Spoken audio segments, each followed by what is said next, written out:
Welcome to another episode of This Is Why I Don't Vote, a podcast, your safe space to discuss sports, politics, social issues, and even religion. We will take it all very seriously, but not too seriously. Season 5, Episode 5.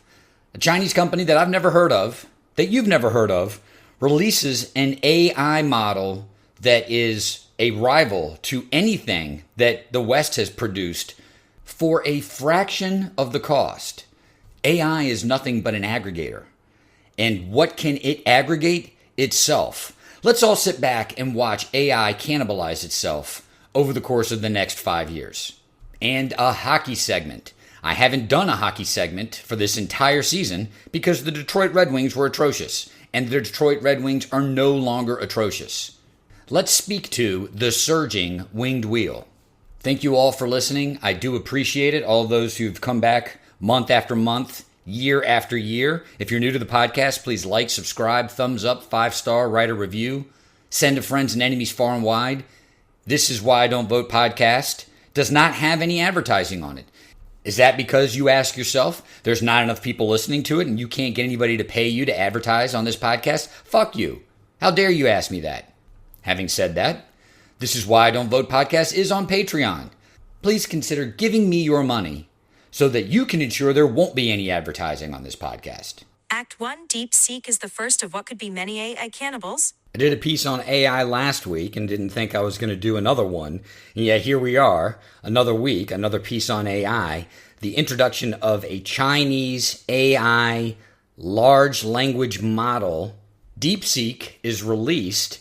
It's a Chinese company that allegedly, and I'm going to throw out probably allegedly numerous times in this piece, that allegedly spent between $5 and $6 million to develop the technology, and it only did so as a side project. Essentially, the company that released this AI model is a hedge fund that did so in order to analyze market data specific to investment opportunities. Now, whether or not you believe that story, the product was in fact released, and it appears to operate as effectively or efficiently as some of the best or most heralded AI models from American companies, Google, Microsoft, OpenAI, undermining the entire business model of artificial intelligence as far as it has been constructed in the United States. Western companies are sinking billions and billions of dollars into artificial intelligence only to have this Chinese company do it as a side project, as a hobby, just to help their trading platform and turn what amounts to no more than a side hustle, at least according to their story, allegedly taking people away from working on their trading algorithms, having them go and work on this AI project and creating a product that rivals anything that's come out of Silicon Valley. We've all been sold on AI, and it has such a mystique around it that we really don't appreciate it for what it truly is. It's just a pretty smart aggregator. You ask it a question, it goes out and looks at the body of information that's available on the internet for that individual question or that individual topic, the subject matter, and it can aggregate all of the information that's out there, and it can spit out an answer to you that looks as if it was given by a human being who had done all that research over the course of a large period of time. I think that's a pretty fair assessment of what AI is, but let's look at the flip side of that type of assessment of AI. Looking at this from a different perspective, you could say from below instead of above, AI goes out and takes other people's information and mashes it up such that you don't know what source it is referencing, and it looks as if it is being originated through this AI model. AI, for lack of a better analogy, is simply hip-hop artists in the late 70s, in the 80s, and into the early 90s sampling and remixing beats from other artists to create their own music. AI creates nothing. It goes out and looks at this large body of information, aggregates what it believes is the necessary part of that information to respond to any question that it's asked. it summarizes it in a very lifelike and a very human way, and then spits it back out to you. It has created something akin to a hip hop artist who has created something using source material from another artist. And as we all know, what happened in the long run is those artists came in and said, hey, that's mine. I actually own that. It's copyrighted, so I own that beat. And the fact that you have taken my beat and you have sampled it, remixed it to try to create something new, well, technically, you owe me royalties for having done that. It will be interesting to see in the world of AI whether or not that is a future claim made by artists, musicians, authors, actors, by news organizations. Organizations that go out and actually report on the news, put together via human sources these news articles, only to see them co-opted by artificial intelligence. Why do I raise these issues? Here's where I'm going with all of this. AI was aggregated by AI. It appears that in the development of this DeepSeek technology, the engineers relied on Meta's open source AI and may have even co-opted some of the code for ChatGPT. So consider that, dear listener, in light of what I've just stated about how AI itself is going out and aggregating, not giving credit, not giving reference to its source material. And here you have an AI model that can go out and do the same thing to AI itself. How can any of these other AI companies, these software developers, these algorithm developers, these engineers, how can they go out and complain about what DeepSeek did after they've spent billions and billions and billions of dollars to develop this technology when the technology itself does what? It aggregates. So you can develop a technology that will go out and aggregate on these billion-dollar investments that you've made, and for a few $1,000,000 can create a model that rivals everything that you've done, if not surpasses it. The markets reacted properly. All of these technology companies, all of these technology stocks, they tanked, and they should tank. If you're creating a software that can aggregate, then every new iteration should not only be smarter than the last iteration, it should be cheaper. It should be much easier to create a more efficient model. The first models, the ones that cost the most money, are going to be obsolete in short order, yet the new models could not have gotten to the level of efficiency, the level of proficiency, absent being able to aggregate the code from the earlier models. Artificial intelligence, by its very nature, cannibalizes itself. If that's the case, then does it make sense that you have all of this private investment and all of this public investment being spent on this technology when you have a rival who could go out and, by using the very nature of the product itself, by asking it to do what it is programmed to do, it can rival anything out there on the market, if not exceed it. I read an article, and then there was a comment to that article in anticipation of this piece, and the comment was very striking to me because it compared Silicon Valley of the modern day to the Soviet Union. The Soviet Union invested so much money into its industries in order to prop up what was a very inefficient and a very ineffective model at distributing wealth, at creating and generating a successful, thriving economy. The economy itself, the way the markets were set up, could not survive absent this huge infusion of cash from the government. It was only a matter of time before the system collapsed upon itself. The very nature of artificial intelligence may be a paradox insofar as every new iteration should be more efficient and better, and yet, if that's the case, would not artificial intelligence, as it is developed, become cheaper and cheaper and cheaper to create a better, more efficient model? If that's the case, all of this money being invested to create these newer and better models, it's based on diminishing returns. You're not going to be able to invest these billions and billions of dollars to create something that will then generate enough money to support that type of investment, because each new iteration, particularly from market competitors that may be outside of these traditional market players in artificial intelligence, they're going to be able to create a model for much less money that's going to rival anything out there on the market today, utilizing the very nature of the technology that you spent billions and billions and billions of dollars to try to develop. Artificial intelligence as a product is a very unique marketplace. I don't know that there's any other product out there, not one that I could think of. I've thought about this, and I would welcome your input, dear listener, if there's another product out there where all of the investment that you make in order to create this new model can be co-opted, and the very nature of what you're creating, what it does, can be then used by somebody else to aggregate all of the work product that you've spent all of that money creating. That's the paradox of creating an aggregator. And again, that's what AI is. It is an aggregator.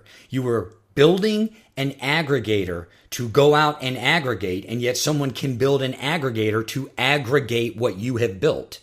The question to me, dear listener, is, does artificial intelligence have a sustainable economy?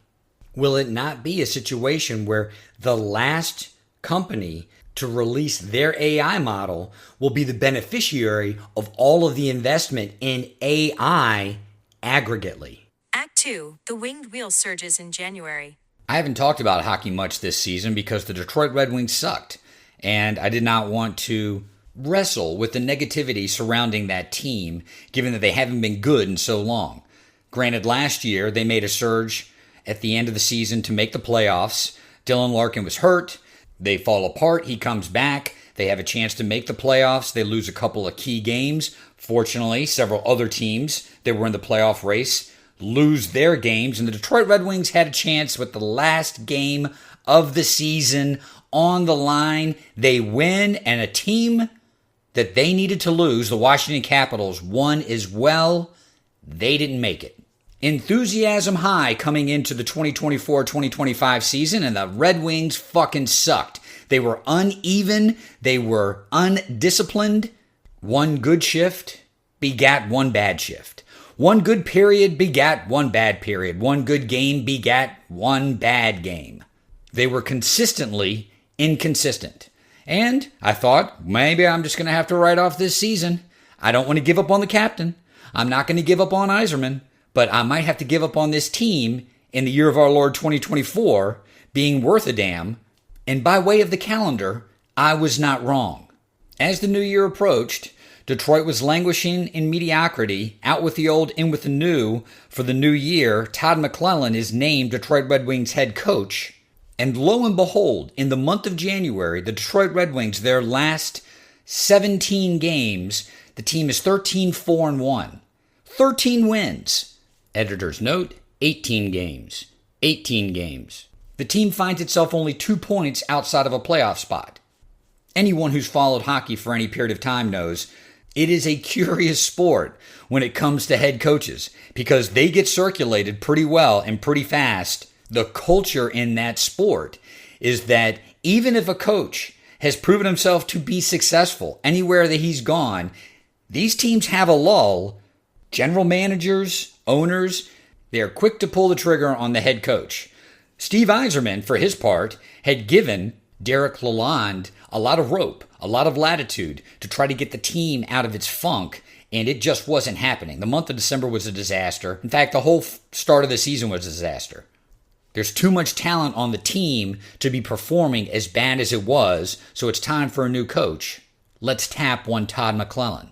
McClellan has plenty of head coaching experience in the NHL, but he was also an assistant for the Detroit Red Wings back in the glory days where they had Nick Lidstrom and Nicholas Kronwall. They had Zetterberg, Datsuk. He goes on to be the head coach of the San Jose Sharks, a San Jose Sharks team that was actually on the cusp, on the precipice of being a Western Conference power, but unfortunately doesn't speak well of his pedigree, unfortunately couldn't get over the hump and had a number of different heartbreaking defeats in the Western Conference playoffs, not making the Stanley Cup.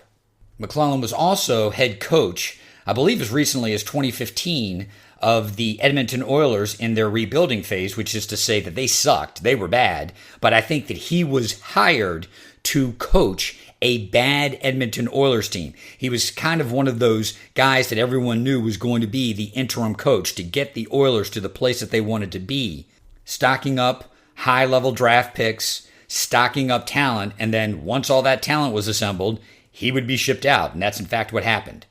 Strange phenomenon in sports where there are coaches that are good enough to get those types of jobs and they can't say no to them, but they know they're not being given the best chance to win. But if you're a season ticket holder, what do you do as ownership or as a general manager? You've got to get someone in that you think's capable enough that whatever piece of shit that you can put together as a hockey team, this guy's going to be good enough to at least get you 25 or 30 wins. Well, clearly all of that experience with the Red Wings, but particularly the NHL head coaching experience, has paid off because the Red Wings are now on a tear. Did he make a bunch of line changes? Of course he did. He put several of the best players, and of course if I start spouting off names to most of you that don't watch hockey, you'd be like, who the hell's he talking about? But Dylan Larkin, Lucas Raymond, two good players on the Detroit Red Wings. So put them on the same line. They are what are called wingers. They play on the opposite side of the center. One's a left wing, one's a right wing. And then what do? Take a guy who you think is a natural center and probably playing out of position, throw him in there, see whether or not he can come alive as a center and get that line going. And that's in fact what he did. Marco Kasper spurs on that line. Now Detroit has a legitimate first line. What else did McClellan do? Detroit has two good defensemen, and they played together. And then when they left the ice because they were tired, Detroit's defense sucked, and that was a problem. So why not break up the two quality defensemen that you have, pair them with a couple of guys that have been struggling, and see if playing with someone that's consistent and is legitimately good might spur on these other guys who aren't playing as well, who are playing unevenly. See if playing with a quality guy might bring out the quality in someone who's struggling. And that is in fact what happened. Here come the names of people that you don't know and that you'll probably never look up. Cedar and Edvinsson were playing very well together. Why not break that up and see if Johansson playing with Edvinsson wouldn't help escalate Johansson's play? Boom, it works. Cedar, why don't you put him with Chariot? See if that helps Chariot's play. Boom, it works. So you have a couple of guys in Johansson and Chariot. They're playing much better now, playing with a better or more quality defenseman next to them than they were together, meaning that you're getting less of those uneven shifts after a good shift. You're getting less of those uneven periods after a good period, and you're getting less of those uneven games after a good game. The last thing that is noticeable about the Red Wings under McClellan, they're a lot more aggressive. They attack the net, they shoot the puck much more, and it's not that hard of a game to understand. Puck on net. Wayne Gretzky said it best. You miss 100% of the shots that you don't take. Detroit was one of the worst teams in the NHL in shot percentage. They shot the puck down near the bottom of the league, the fewest amount of shots per game. I'm sure it was no more complicated than walking into the locker room and saying to the guys, let's let the puck go, boys. Shoot the puck. By the way, this is also a problem in international football, or soccer as we like to call it in the United States of America. They don't shoot enough. You have to see the ball in to think whether or not you're going to shoot. And that's not how it works. Make the goalie make a save. And that's particularly true in the NHL. Make the goalie actually have to save the puck. Make the guy move across his crease. Take action. Simply by doing that more often, shooting the puck, Detroit has increased their goals per game. They have actually created offensive momentum. And what do they have to show for it? Numerous wins over the course of the month of January to get them back in playoff contention. I certainly think the Red Wings are a playoff team. Whether or not they make it, I'd like to believe that this is the team that could make a run in the playoffs. But given the way that they've played so unevenly, who knows if that's even possible. The fact that they're in contention now for someone who's been so starved of a successful Detroit Red Wings team for so long, that in and of itself has given me optimism, has given me hope, has gotten me to turn on a Detroit Red Wings hockey game and not turn it off in disgust 40 minutes into it. So outcome be damned. I'm happy to see the kids playing well. I'm happy to see them enjoy some success. And let's see if we can't carry this momentum into the trade deadline. Seems though that Steve Yzerman is sitting on his hands. He doesn't want to make but so many moves, given A, the amount of talent they have in their minors, and B, the amount of money that he has to spend based on salary cap restrictions. But we'll see. I believe in the captain. The winged wheel surges in the month of January. As I once said loudly and proudly, fear the winged wheel. This is Why I Don't Vote, a podcast.